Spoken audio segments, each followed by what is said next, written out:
I never expected you to become so successful. You really are my daughter. I'm so proud of you. When I was 12 years old, my mother, who had a sick younger sister, vanished without a trace. We had no contact and I didn't even know where she was, but one day, after I became an adult, she suddenly showed up at my workplace. It seems she had accidentally found out that I graduated at the top of my class from medical school. And now, she came back to use me, after abandoning me once. What now, after all this time, on her own terms? The sight of my mother trying to cozy up to me now that I'm well known was revolting, and I even felt nauseated. The reason I wanted to become a doctor was to reduce the number of people suffering from illnesses like my sister. Not to gain my mother's approval. Please go back. You are no longer someone who has nothing to do with me. I firmly declined, and my mother seemed taken aback by my resolute attitude. While I didn't want anything to do with my mother, I was worried about my sister and wondered if there was any way I could examine her. As I looked at my sister, she was silent, but her eyes clearly pleaded for help. Seeing that, I impulsively pulled my sister's wheelchair and dashed into a nearby empty examination room. Wow, Rachel, it's been so hard.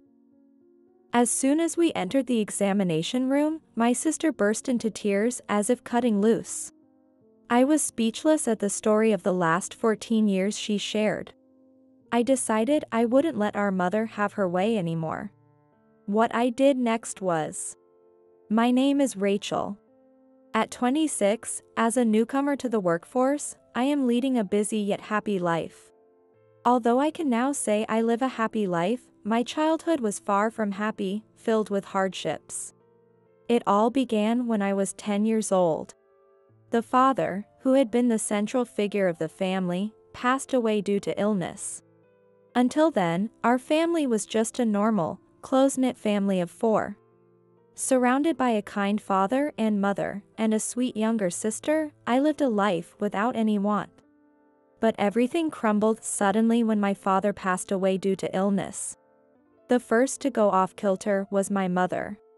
She had always been mentally fragile, with severe mood swings, and sometimes she would lash out at my sister and me when irritated.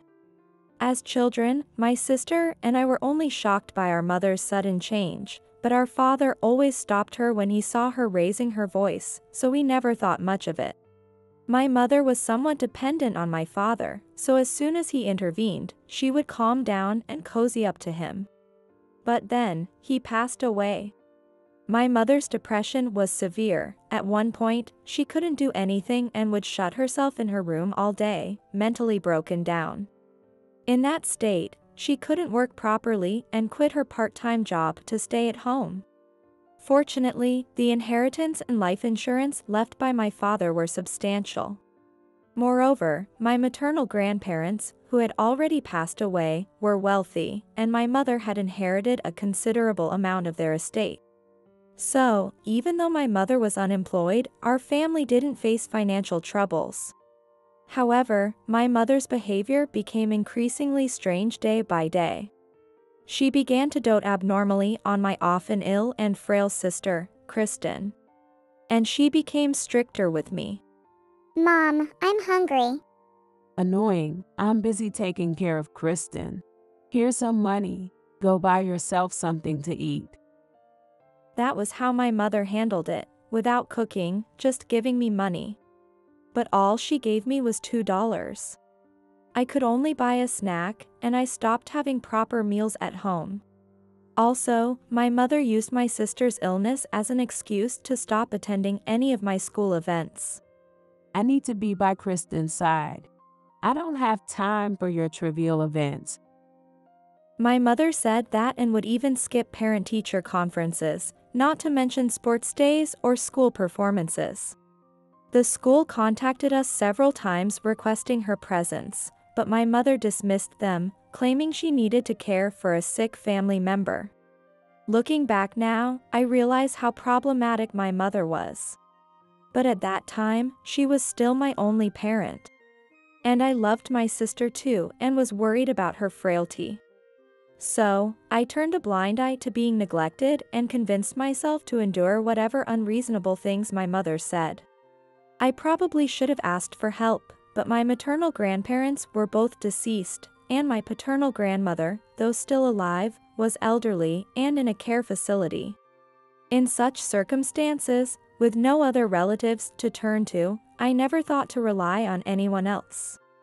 While I was neglected by our mother, my sister adored me. I loved my dear sister too, and I believe we were what you'd call close sisters. My sister often said, "When I get better, I dream of becoming a hairstylist," as she played with my hair. Kristen, you're amazing. I can't even do a simple braid. Don't worry, I'll always do your hair for you. Though often looking unwell, my sister's eyes sparkled and her complexion looked healthy when she played with my hair, appearing like a healthy girl. As time went by, my mother's treatment towards me escalated for the worse. Previously, she just neglected me, but then she started to verbally abuse me. You really are an attractive child. Why don't you try to be more like Kristen? I don't need a daughter who isn't cute. Kristen is all I need. Such words from our mother, denying my existence, hurt me at first, but gradually I got used to them and began to feel worthless. Moreover, I was often kept away from my beloved sister. Kristen doesn't have much strength, so don't tire her out. What if she gets sick? Every time my mother caught me in Kristen's room, she'd chase me out. My sister and I wanted to talk but couldn't. Instead, we communicated more with glances, eventually understanding each other's thoughts just by eye contact. When I looked into her eyes feeling relieved she seemed well, she'd make a face that seemed to say, "Thank you," or if she was hungry, I'd sneak her a cookie and she'd be overly delighted. Our secret communication was just between the two of us, strengthening our bond.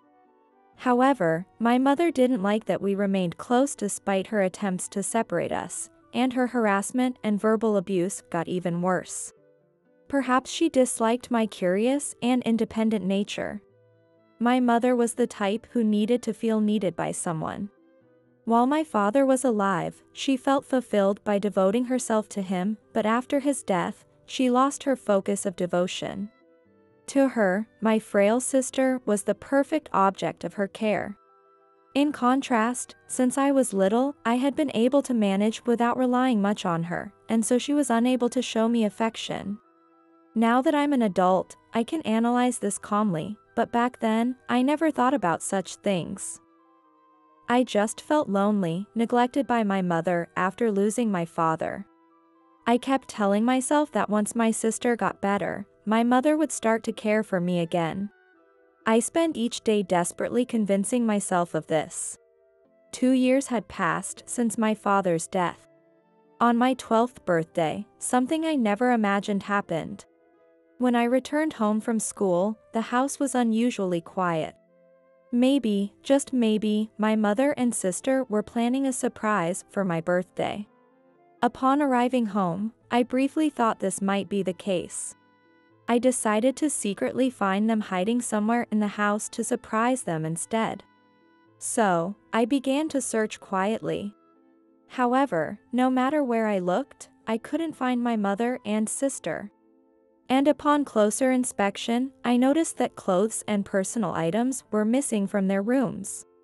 What on earth could this mean? My excitement quickly turned to panic.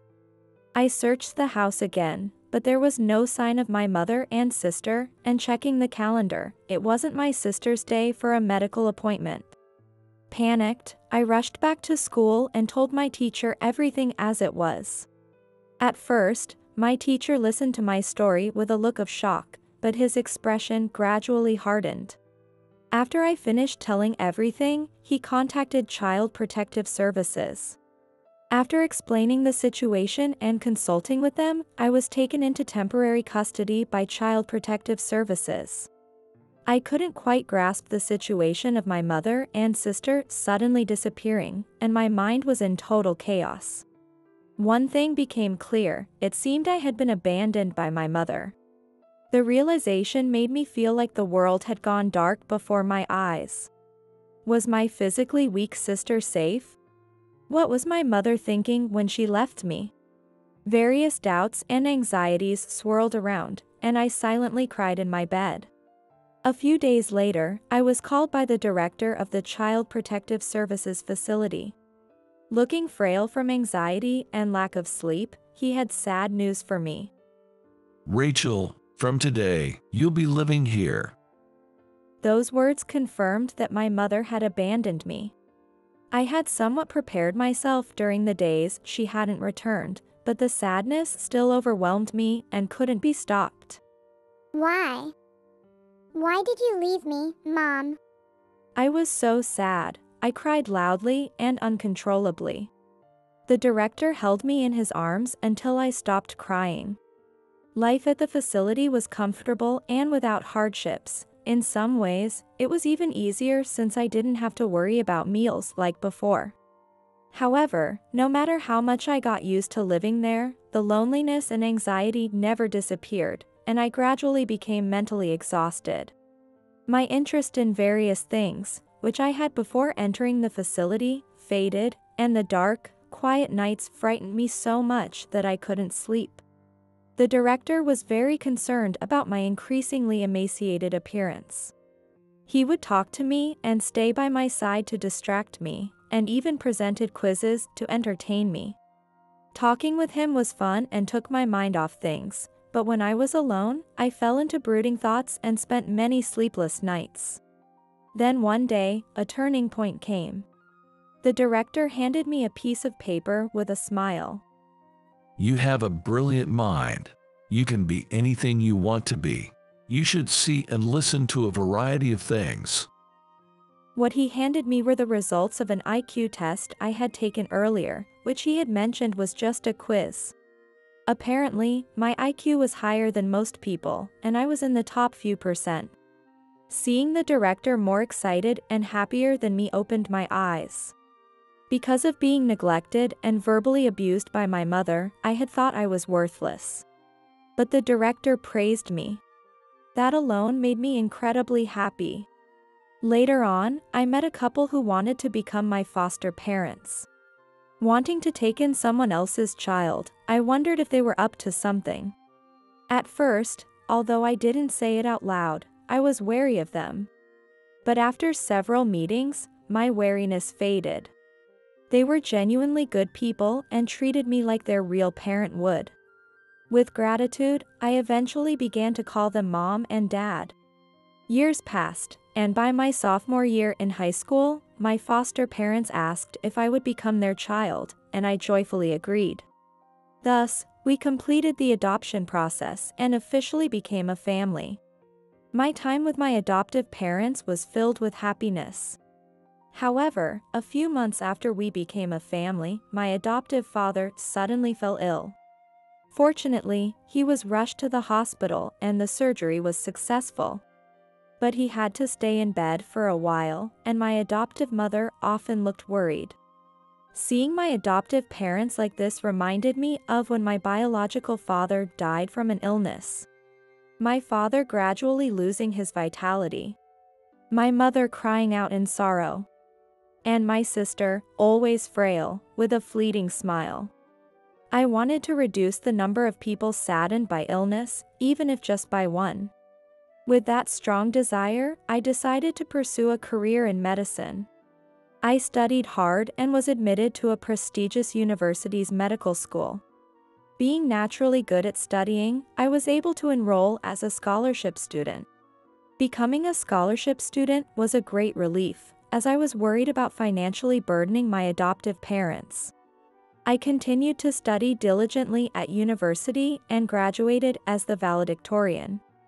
I then passed the medical licensing exam and started working as a resident at a university hospital. My days were filled with learning and tense situations, as mistakes were not allowed when dealing with patients. Although busy and demanding, I found great fulfillment in my work. One day, while living like that, an astonishing event occurred. While I was working in the back area, a nurse from the reception came over. I thought it was about work, but what she said was completely unexpected. Someone is here to see you. I had no idea who it could be. Perhaps a patient I had treated before had come for a visit. With that guess, I left the back area, and there they were. Rachel, it's been a while. Mom. And Kristen. It was my biological mother and sister, whom I hadn't seen in 14 years. Moreover, my mother was waving at me with joy, and my sister was slumped over in a wheelchair. I was shocked and confused by this sudden encounter. What on earth was going on for her to come see me now of all times? I had a bad feeling about it, and it seemed it wasn't going to be just a brief chat.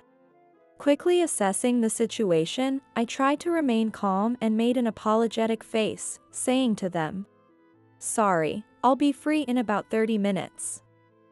Can you wait in the lobby until then?" I told them this. Of course, come when you're ready.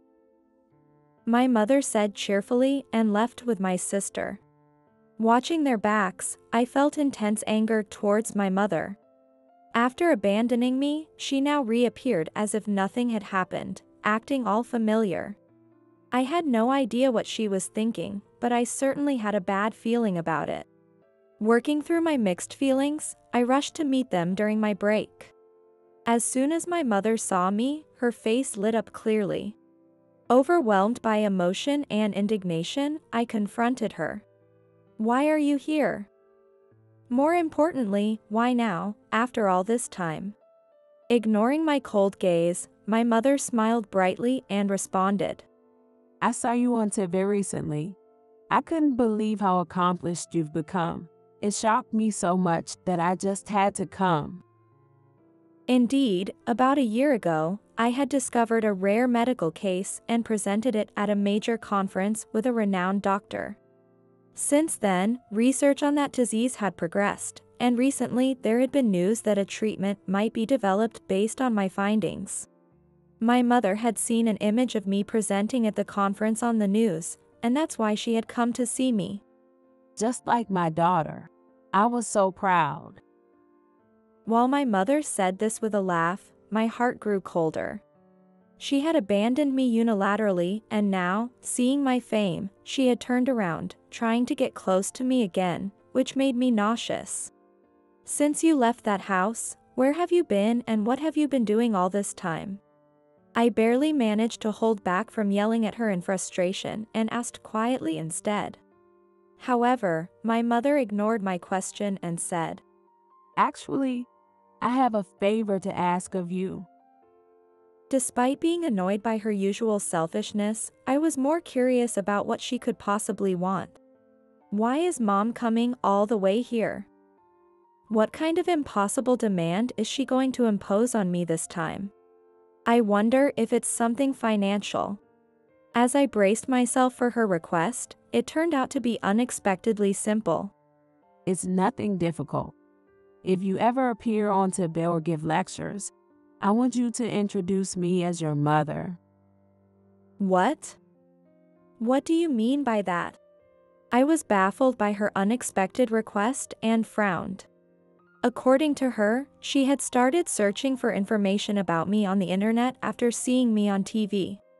She had learned that I graduated as the valedictorian.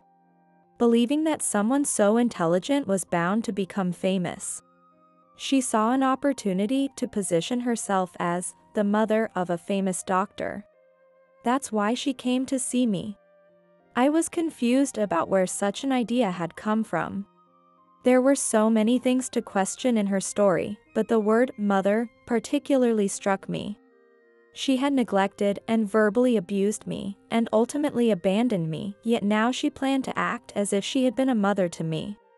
Suppressing the anger rising within me again, I spoke plainly to her. I have adoptive parents who took me in and gave me all their love. They have been my true parents. You, who barely took care of me and abandoned me, I cannot see you as my mother. Therefore, I must decline your request. I said this firmly, and my mother's complexion changed. Don't be insolent.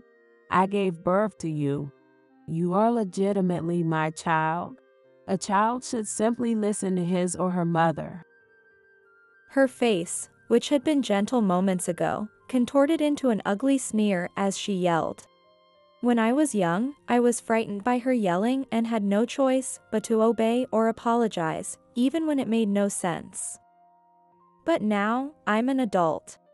Having received so much love from my adoptive parents, I was no longer afraid of her.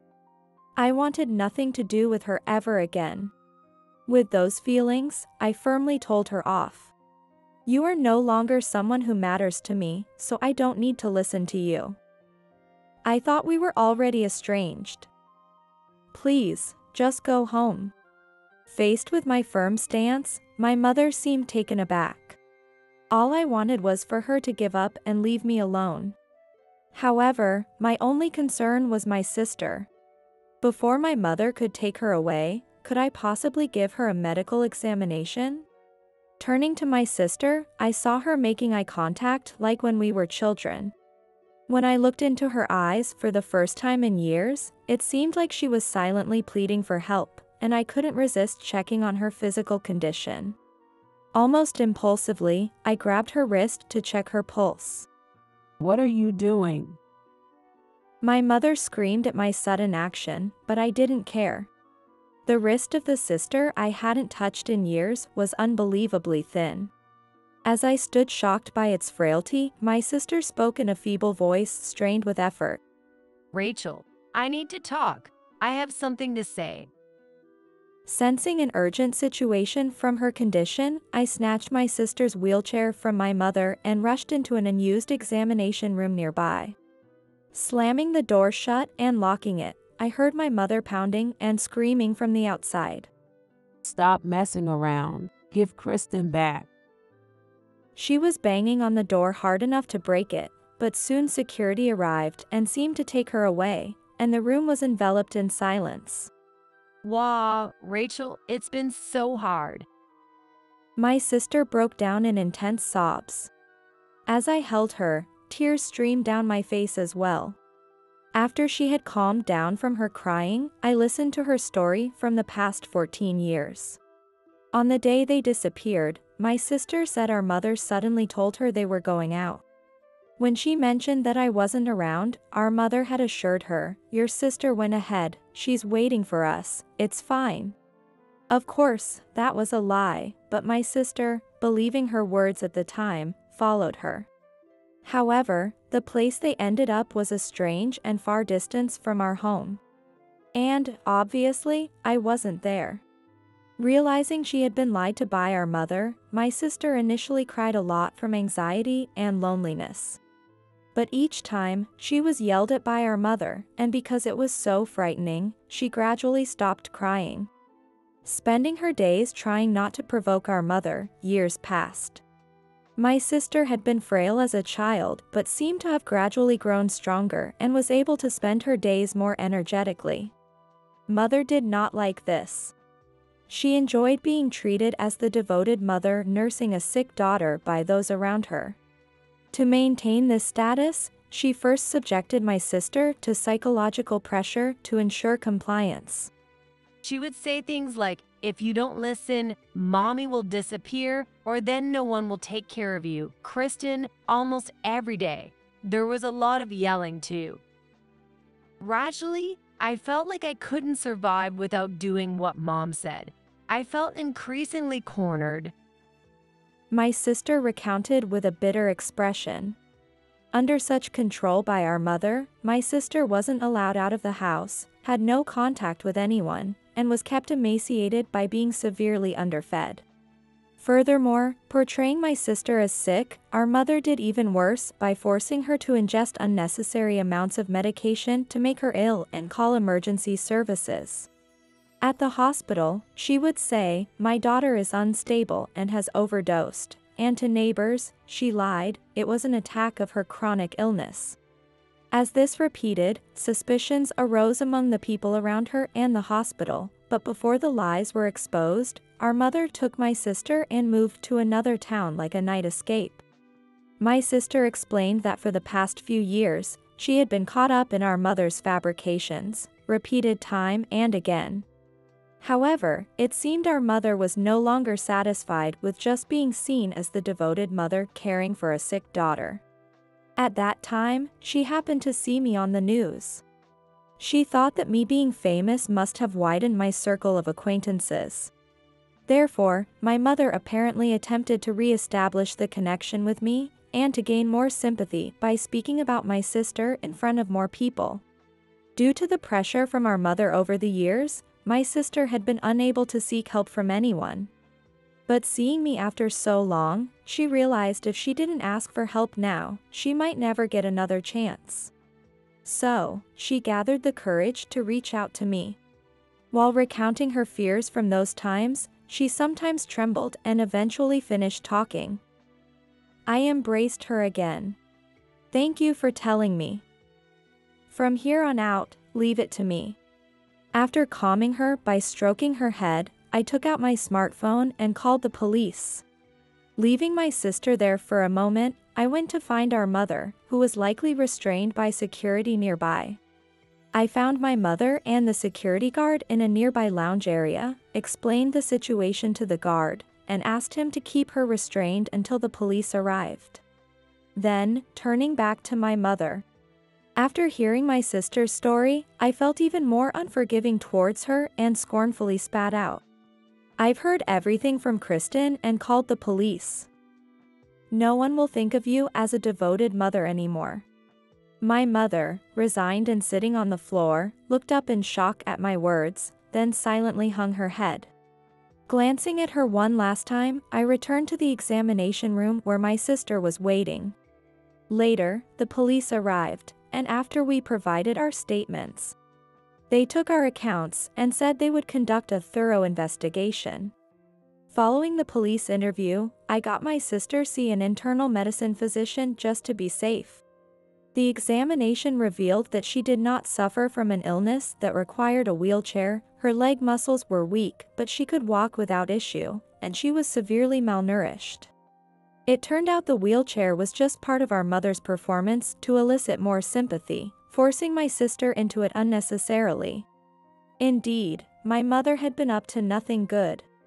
My sister was hospitalized for a few days just to be safe, and after her discharge, it was decided that I would take her in. Even after her discharge, her physical functions remained generally weakened. Slowly and steadily, over a long period of recuperation, her health finally improved to that of an average person. Eventually, the mother, who had been detained by the police, faced trial and was sentenced to prison. I attended the court several times to testify, but my mother continued her selfish testimony. When I took the stand, her delighted declaration, "That's my daughter. She's a doctor," felt almost delusional. Thinking we would never see her again. Which brought a sense of immense relief, and my sister and I exchanged relieved glances. As her health improved, my sister began to talk again about her dream of becoming a hairdresser, just like before. Her face was clear and she smiled beautifully, making me feel incredibly happy that she could smile again. Now that she was surely okay, I decided to introduce her to my adoptive parents. Even though the meeting was still some time away, her nervous excitement was quite endearing. Amidst all the household upheaval, I successfully completed my residency program. Now working as a full-fledged doctor, I renewed my resolve to become a great physician, not just for my sister and my adoptive parents, but also in memory of my biological father who must be in heaven.